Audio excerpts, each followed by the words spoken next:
I've been riding on a daydream. Hey YouTube, thanks for checking out RV Daydream. Heidi's with us, and we're going to cover some topics that were kind of revelation to us whenever we're getting into this full-time lifestyle, which it's still in the process. We still have 5 or 4 years, whatever, to get done with that. But over the last few years, we've run into stuff that, for us personally, it's been kind of like a revelation. And we want to share that with you to see if this is something that might trigger a thought process that you haven't thought of, or maybe you have thought of. But again, for us, these are revelations. Some of them are really more expounding than others, but let's go ahead and get into the list.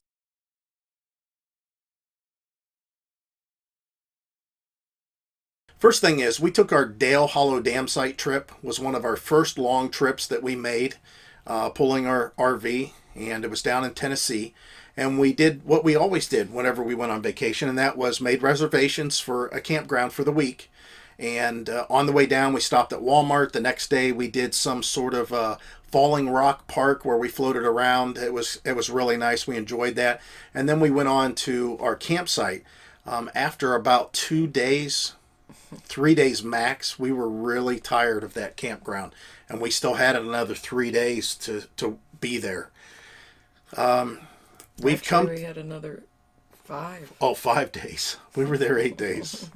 So here's the revelation that we got from that. You may not want to make your camp stop all in one spot. You might get to a location that you can increase your time. But like when we went on our Florida trip, we enjoyed the fact that we were 1 day, and if we liked a place, maybe 2 days. And that worked out pretty good. The thing that you may run into is sitting in a campground and going, man, okay, well, I've seen everything, and I'm still going to be here another 5 days. So that was our one revelation.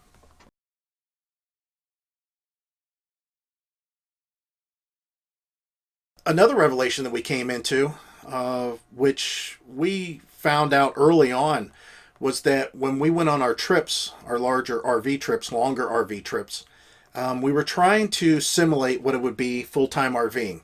So we would pack up the stuff that we thought that we might use if we were out somewhere, maybe boondocking at Walmart, and maybe if we were out in the desert and boondocking out in the desert, that kind of a thing. And we found that we've got a lot of stuff that we've been carrying around for years that is not for full-time RVing by no means whatsoever. Canopies, even our picnic table canopy, it's small, so we'd probably keep it, but some of our grills, we loved our barbecue grill, but it was just not, it doesn't work, all the charcoal and getting rid of it and all that stuff. Extra seating that we had, some of the other stuff that we used to use, like cooking over campfires. We don't use any of that. Our Dutch oven, I mean, all that stuff, we just don't use that anymore. So you might find that you run into the same situation, that, you're campers, you've been campers for years, but now when you're full-time RVing, you're not necessarily going out and buying wood and making a fire and cooking over it for the night. Instead, you just need a little propane grill that you just hook up to a small tank, fire it up, cook your meal, and be done with it, so you can let that cool off, put it away, and be ready to leave, the next morning or whatever. That was a revelation for us, for sure. Don't look for us having, like, campfires, right. A lot. Yeah, occasionally, but right. It used to be when we were campers, we had campfires all day long or all night. I mean, all the time. We went to bed every night with a fire, slowly going down. Mm-hmm. And when we went out on this trip, we had no fires, not a single one of them. So again, camping versus RVing, that was a big revelation for us, how much stuff we have. And we'll talk about that a little bit here too.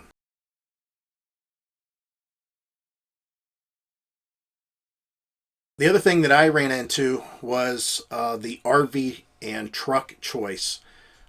I made a good decision with our truck, and even with all the thought that went into it prior to buying it, it still may not be exactly what we need or want, but it might get us by. The RV, we knew from the bat. We just got it to start off, just to see what would happen and to find out what we needed. Well, we know we need more space, but what I'm referring to more than our situation was it was a revelation to us how many people just go out and buy an RV, not even researching it or just listening to what's being said to them and taking it at face value and buying stuff and not knowing anything about it. And I mean, if you're buying an RV, a motorhome for $3,000, you may want to second guess that decision, as far as getting in it and driving it from, New York to California or down to the Keys from Canada.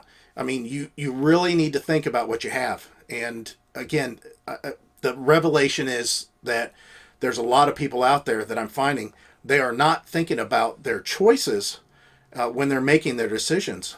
They just, I don't know if it's a seat of the pants thing or what, but I see too many people on here just flipping through RVs and saying, "Oh, I need to get another one because this is it's breaking down too much, or it has this problem, or I need bigger, I need less."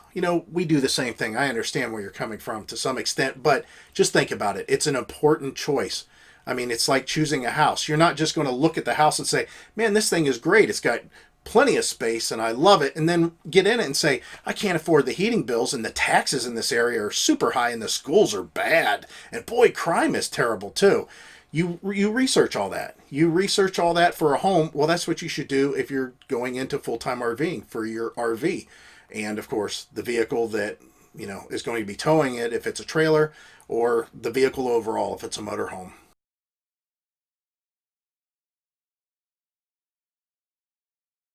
Another thing that her and I have found is a revelation between the two of us. Again, we've talked about these things. She and I both feel so invigorated by travel. It used to be that we would just go to the campground, set up, camp for the week, pack up, and come home. And we didn't realize how exciting it was to travel to the area and then set up and then go explore the area, and to have it in the back of our mind that once we get a little bit bored with the area, we're getting ready to move again and travel some more. And that we like the traveling part. I mean, if you think about it, how many of you sit on your computer and just kind of browse through the computer and want to look at new stuff all the time? Well, this is kind of like nature's computer. You're sitting in a vehicle and you've got all that windshield. You're just browsing. And the more driving you do, the more browsing you get to do. So we find it invigorating. We find it frustrating, like everybody does with traffic and everything else that goes along with it. But it was a revelation. We didn't realize we liked to travel that much.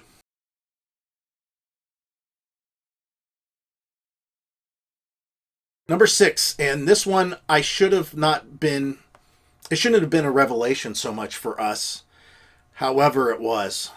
And that was downsizing is so much harder than you think. You can do it, and there's a process to it, but everybody said downsizing is, it's hard, it's the hardest thing. And it is. There's just nothing easy about it. You get attached to things, that's a problem. And the things you aren't attached to, let's say you finally cut your attachment to those things, now you've got the process of getting rid of those things. Now, you could just open your house and put a sign out front that says free everything and everything's gone. However, you've invested into all that stuff that you have in your house. Why not try to get some of that investment back so you have money? The thing that you got to realize is that you've got a lot more stuff than you think. There's stuff that we run into and it's like, I forgot all about this. I don't know how many times I've said that. Oh my God, I haven't seen this in a year. I forgot I even had it. And here's the thing. We're not hoarders and we don't have a big house. And we've only been in the house now for about 18 years. So it's not like we've been in the house for 30 years or we've inherited a house full of stuff. We've gotten rid of stuff and got more stuff. Yeah, yeah. In the past. Yeah, which is, it's crazy. We'd have a garage sale, get rid of it, and then we have just as much stuff in 2 years. That's exactly right. Except, of course, since this downsizing process, right. I go back and I look at old videos that we have. I realize, man, I forgot that we got rid of that shed, and that shed was full of stuff. And I forgot how, packed my other shed was, and I forgot how packed the basement was. We're getting rid of stuff, and it didn't even realize it. I mean, we still see all the crap we have around us, so we're still focusing on that. But quite honestly, it's still, you got more stuff than you think. So the downsizing is going to be tough. So definitely allow yourself enough time and enough patience to get it all done. The other thing that's kind of been a revelation is during our trip that we took to Florida as a reference for us, we were on the road for a total of 12 days. Is that about right? It's about 2,900 miles. We ate out a lot. We also stayed in campgrounds a lot more than we probably would have normally. Some of the campgrounds were expensive. We didn't have any plans. And even with all that said, it was a lot cheaper than we thought. RVing is allowing us to do more than we dream with less than we imagine. We really thought that we would have a lot more outlay involved with the kind of lifestyle that we're wanting to get into. And that trip, I treated it as a vacation. Even with that said, that was a very nice vacation, and it was probably better than any other vacation that we spent twice as much on. And it was just because we were in an RV. I mean, it was a lot nicer than I thought. And again, getting back to the money thing, I'm not saying that you're going to be able to do everything at dirt cheap. You can't have $100 a week and live like kings out there on the road. I mean, I'm not trying to say that at all. But what I'm saying is, you'd be surprised. I mean, if we did a normal vacation and went to Myrtle Beach for a week and we rented a hotel and we seen all the sights, we know it cost about $4,000 More. or more. And that whole trip that we were on was 2 weeks, and we drove everywhere, and we stayed at parks. We didn't boondock, but just a couple of times, and it wasn't even close to that. It was just over half of that 4,000 or more. So if you pay attention, it's amazing. I mean, again, it was a revelation. I really thought we were going to spend a lot more money. A big revelation to me is being a navigator. It is really harder than I thought it would ever be. New places. I mean, of course, when you travel, you don't always know where you're going. Or maybe you do, and you've been to Myrtle Beach 10 times. I mean, our trip to... We could drive to Myrtle Beach with no problem. Oh, yeah. We could drive to Florida with no problem. Yeah. Now, when we go out west, I'm going to have to read up.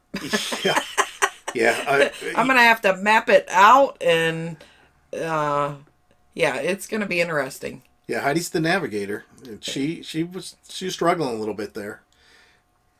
So we're going to have to rethink that, or like she said, it was just a revelation to her. She just figured that the GPS would tell me where to go, which it does. But there's times that I say, hey, I don't want to go this route. I want to go around this. What do I need to do? And it was tough. She had a hard time. And I mean, this is with her having a big atlas that she could look at, and also a big 21-inch Galaxy tablet that had a couple different map features on there. Google Maps, obviously, but also Waze. And even then, she struggled with it. But, now she knows. Again, it's just a revelation. One of the revelations that I had was watching a lot of YouTube videos. I seen a lot of boondocking going on, and I think that we thought it was going to be kind of that easy on this part of the country in the East. The East Coast is tough to boondock. I mean, you got Walmarts, obviously, but you just... Some of those places they boondock out west are beautiful. Yeah, you just pull off the side of the road and there's free hookups and casinos and everything else. Even our casinos here, I don't even know. I'm sure they've got it, but it's nothing like out west. So if you guys are coming to this coast to boondock, or you think you're going to boondock, do your homework, because it's not as easy. I'm not saying it can't be done. I'm just saying it's not as easy. Real big, huge revelation for me that's changed my mind on something. And that was a while back. I did a video generator versus solar. Now, what I said in that video was that every RV is already equipped for a generator. It's nothing more than buying the generator, having your outlay, and then at that point you just have to maintenance the generator and put fuel in it. Fire it up whenever you need power and just plug in your RV and you're done with it.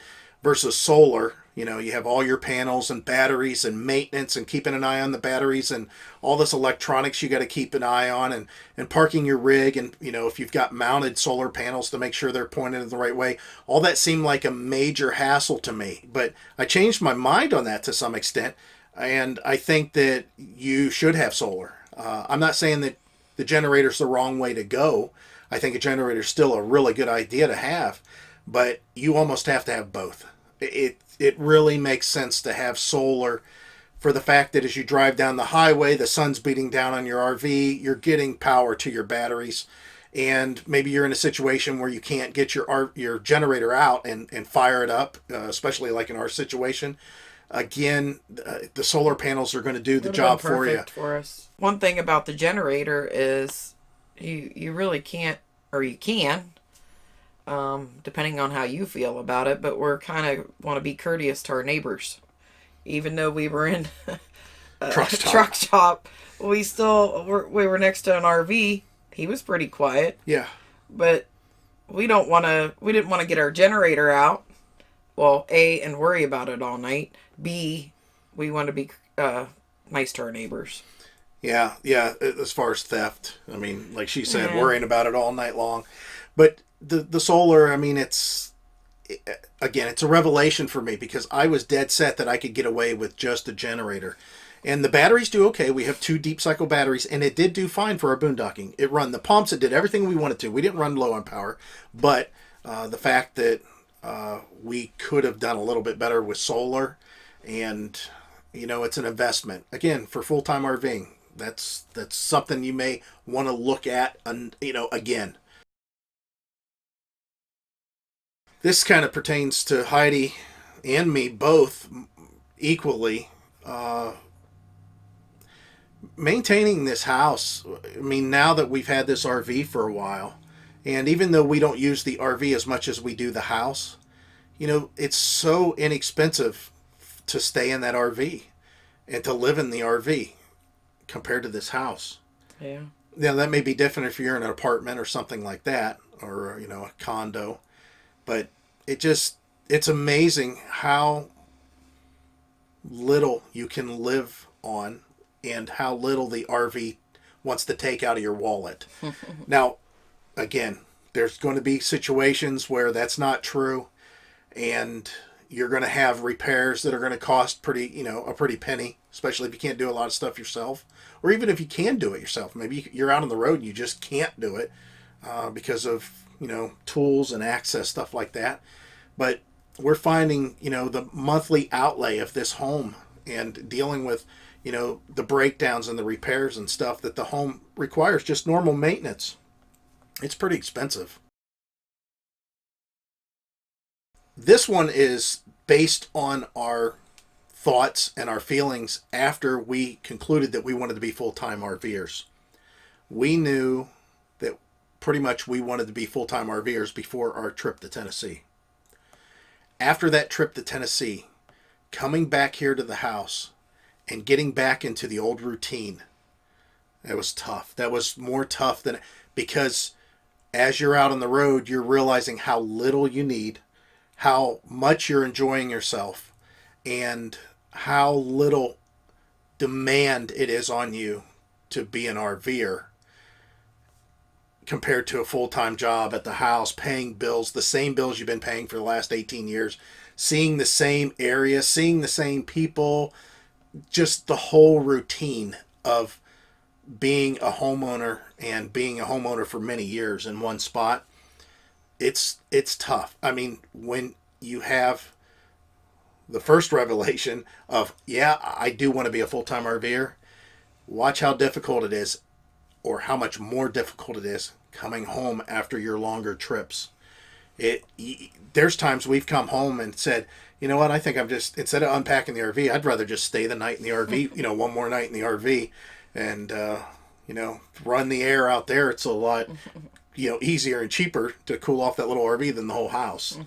I mean, it's rough. It's really rough, especially for Heidi to get back into her work routine, and go from enjoying herself every day and maybe sleeping in to now going to work and being in a building for 10, 12 hours a day, 5, 6 days a week. Yeah, it's tough. Another revelation of mine was when we were talking about full timing versus being here, is how much time I spend indoors at home versus if we're out camping, traveling. I'm hardly inside at all. Um, he 90%. he's probably inside more doing videos, Doing editing. I hate that. and but maybe he can Yeah. try to get it outside. I'm sure. Which we've done that. I've done Yeah. that before. I've sat at a picnic table and edited. Just doing the day to day thing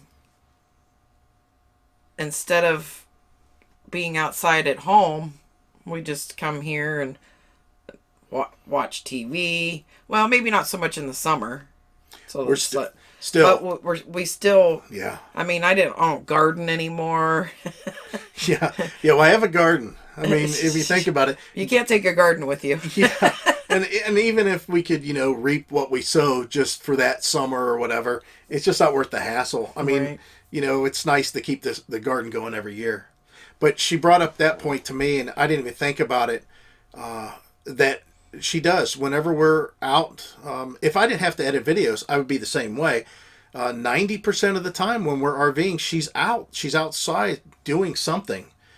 Just exploring, walking, taking pictures, smoking maybe. When we eat, I mean, all that stuff. We try to do it all outside for the most part, as long as the bugs are accommodating.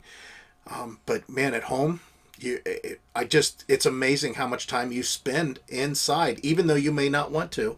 You just kind of gravitate to the indoors. If you've made the conscious decision to become a full-time RVer, and if you really keep your focus on staying as a full-time RVer and you're wanting to get to that point, one thing you'll find yourself doing, which we do, and again, it was kind of a revelation is that we just one day realized, the way we buy and shop, even when we go to like garage sales and yard sales and stuff, it's all about, well, could we use this in the RV? And do we need it? Do we absolutely have to have it? That's something we used to not do. I mean, if I saw a good deal on a dirt bike, I would buy it just to have it and fix it, and maybe I would ride a little bit and then I would sell it. Same with mopeds, same with electronics. I mean, anything. If I had something that I felt was a really good deal, I would buy it. But now, because we know we're wanting to get into the full-time lifestyle, we don't buy the same way. And you shouldn't either. If you're really focused on it, you should be thinking about every purchase you make and how is this going to help me with the RV, getting full-time in the RV. Now, we had to do something the other day that I just dreaded. I hated it, but I know that we still have a few years still at the house here. And that was, we gave away a lot of our furniture to our daughter. Couches, sofas, chairs, stuff like that. And I was sitting on an old rocker, swivel rocker. It wasn't even a recliner. And it was just killing my back. I couldn't stand it anymore. So we actually went out and bought recliners. That is not something for the RV. By no means. They're big and they're huge. And they vibrate and do all kinds of stuff. But we had to have something to sit in the house until we get to that day. And I just couldn't sit in that chair anymore. I sat in that for about a year. And then I just couldn't handle it anymore. So it was kind of a thing that I had to do. I felt defeated about it, that I had to buy it. But that kind of gets you in the right frame of mind. If you realize that when you want a full-time RV, all your purchases, all your decision making has to be with the RV in mind and how you're going to use that in the RV, or if it's even useful. In talking about our revelations, I realized how much I have not seen of our beautiful country. Yeah. Living in one area. Yeah, I've lived in this area my whole life, a long time, and I haven't traveled. I, I I haven't. I hooked up with Heidi when she was a youngster, about 4 years older than she is, and she was only 19. Yeah, 19. And I'd already been in the service, and I traveled around the country, and I had to go to other countries. So, I mean, I got to see things, and then I came back and hooked up with this backwoods girl. Just lived in this one area all her life, and she snookered me into staying here for the last 27 years. So, yeah, she hasn't seen a lot. And, as we got out and we got to see things, and even though our trek to Florida, well, we've been to Florida before, we've been to Myrtle Beach before, we've been through all those states before, but I've been back and forth that trek a lot because we used to go down for family stuff.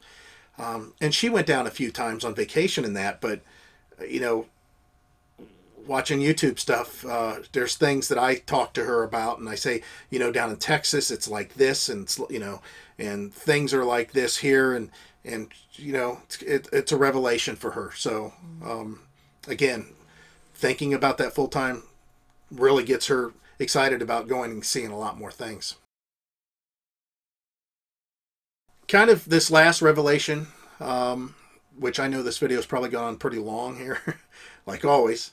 But the last revelation that we had is how hard it is whenever you decide you do want to become a full-time RVer to stay focused on getting to that goal when you keep yourself buried in the day-to-day bill paying, working homeowner. Oh my gosh, it'd be so much easier if we were renting. Yes, absolutely. There's just so much that Yeah. owning a home always requires, a level of dedication. And we were more than willing to give it that whenever we had kids involved and we were concerned about school districts and tax levies and security and traffic and the overall condition of the home. And I mean, all that stuff consumes your time. And being a homeowner, if you decide you want to be a homeowner, it's something that you're willing to put forward. But once you get to the point like us, it's like, I don't want the house. I don't want anything to do with the house. I don't want to have to deal with anything at the house. You just get caught in this trap every single time of, okay, let's do the minimum of what we need with the house just to keep it going and focus on the RV. It's really tough to do because you get caught up in that trap. You get into your old habits. You can't always do it either. Yeah. I mean, you got responsibilities to keep up. I mean, heck, I'm probably gonna have to put a roof on the house within 5 years. Yeah, even though we put one on when we first moved in. Yeah. And the same with we stayed too long. Yeah, yeah. It's the same with the lawn. Right. We have a mower that we mow with every year, but it got to the point where the mower was starting to fail a little bit, and I did fix it. However, before I fixed it, I told her, I said, you know what? Whenever we go and we're out on a trip and I come back and the grass is real tall, last thing I want to do is fire up that old tractor with that little cut and have to spend 2 hours in the yard cutting it. I'm just going to buy a newer tractor so I can get this thing done and be done with it. Plus, it's nice to have something nicer for somebody else to use when we're not here. Right, which we did do that. But the whole thing was I didn't want to get caught up in the trap of buying and maintaining and focusing and putting as much effort as we normally do for the house. We would rather have it be a little bit more carefree, a little bit more out the door as far as the home's concerned, and focus more on the RV and getting to where we want to go or where we want to be. So you're going to get caught up in that trap. I mean, a lot of people probably avoid that by just cutting their losses and just heading out the door as fast as possible.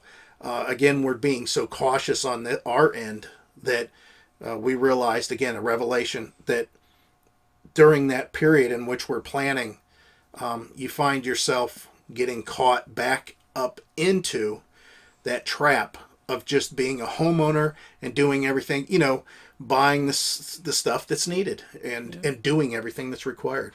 Yeah. It's tough. It's really tough. But that's it. That was 15 revelations with one bonus there, and they were all revelations. These were things that we possibly thought about, but didn't realize how important or how different it seems or is now that we are past a certain point. So take all that into consideration. I hope this helped you out on some level. And as always, we hope to see you out there. Bye. Bye.